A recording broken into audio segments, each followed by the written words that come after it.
Taste the Daily.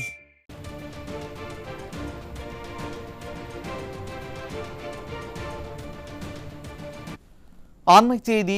Nilgiri மாவட்டம் உதகை அருகே மழை காரணமாக மண் சரிவு ஏற்பட்டுள்ள நிலையில் ஸ்டாலின் அரசு போதிய பாதுகாப்பு ஏற்பாடுகளை செய்யவில்லை என குற்றச்சாட்டு எழுந்திருக்கிறது. இதுகுறித்த கூடுதல் விவரங்களை செய்தியாளர் ஆனந்தகுமார் வழங்க கேட்கலாம். வணக்கம் ஆனந்தகுமார், கூடுதல் விவரங்களை வழங்கலாம். வணக்கம் சுரேஷ்.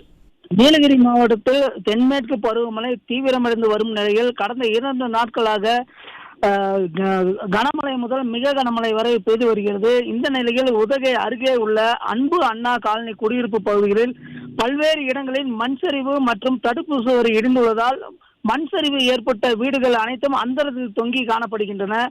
இதனால் பல குடும்பத்தினர் வீட்டை காலி செய்து உறவினர்கள் வீடுகளுக்கும் மற்றும் முகாமிலும் தங்க வைக்கப்பட்டுள்ளனர். மேலும் உதகை நகராட்சியிலிருந்து கொண்டு வரப்பட்ட மணல் மூட்டைகள் அபாயகரமான இடங்களில் வைக்காமல் சாலையிலேயே வீதி சென்றுள்ள அவலமும் ஏற்பட்டுள்ளது.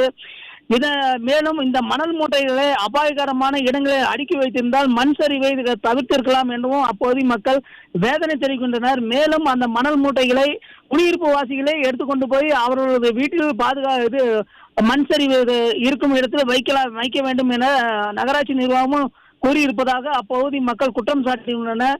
குறிப்பாக இப்பகுதியில் தொடர்ந்து பெய்து வரும் கனமழையின் காரணமாக ஏற்பட்ட பாதிப்புகளையும் பாதிப்படைந்த மக்களையும் மாவட்ட ஆட்சியரோ, நாடாளுமன்ற உறுப்பினரோ, சட்டமன்ற உறுப்பினரோ, நகர்மன்ற உறுப்பினரோ இதுவரை யாரும் வந்து பார்வையிடாமல் பாதிக்கப்பட்ட மக்களுக்கு ஆறுதல் கூட தெரிவிக்கவில்லை என்று அப்பகுதி மக்கள் குற்றம் சாட்டுகின்றனர். சுரேஷ், கூடுதல் விவரங்களை வழங்கியமைக்கு நன்றி ஆனந்தகுமார்.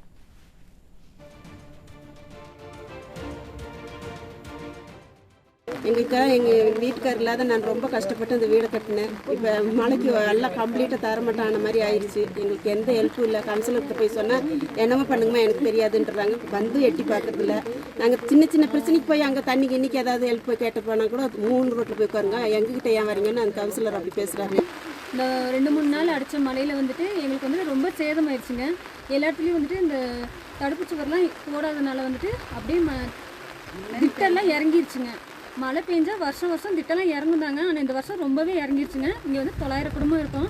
ஆனால் இந்த பார்த்தா 200 குடும்பம் பக்கம் பாதிக்கப்பட்டிருக்காங்க. எல்லா வீட்டில் குழந்தைங்க வச்சுருக்காங்க, பெரியவங்க சின்னவங்க எல்லாமே இருக்காங்க. ஆனால் ரொம்ப டேமேஜ் ஆயிடுச்சுங்க. இந்த இந்த பக்கத்தில் உள்ள திட்டு இருந்ததுனால அவங்க வீட்டு மேலேயே அப்படியே விழுந்துருச்சுங்க. அவங்க ஆள் இல்லாதனால பரவாயில்ல, இல்லைன்னா அவங்க வீடே போயிருக்கும். அந்த அளவுக்கு ஆயிடுச்சுங்க. அந்த பக்கத்தில் இன்னும் கொஞ்சம் தூரம் தள்ளி போய் பார்த்தீங்கன்னா ஒரு 10-20 வீடு பக்கம் ரொம்பவே டேமேஜ் தாங்க இருக்கிறாங்க. எல்லா அதிகாரிகளும் வந்து பார்த்துட்டு போகிறாங்க. இந்த வருஷம் எங்களுக்கு ஏதாவது ரிவீட்மெண்ட்டு ரொம்ப பாதிக்கப்பட்ட இடத்துக்குலாம் ரிவீட்மெண்ட்டு, ஃபுட்பாத்லாம் கீழ்பக்கம்லாம் பார்த்தீங்கன்னா ஃபுட்பாத் ரோடு நடக்கவே இல்லை. கொஞ்சம் தயவு செஞ்சு இந்த வருஷத்தில் கொஞ்சம் எல்லாத்துலேயும் பண்ணி கொடுங்க.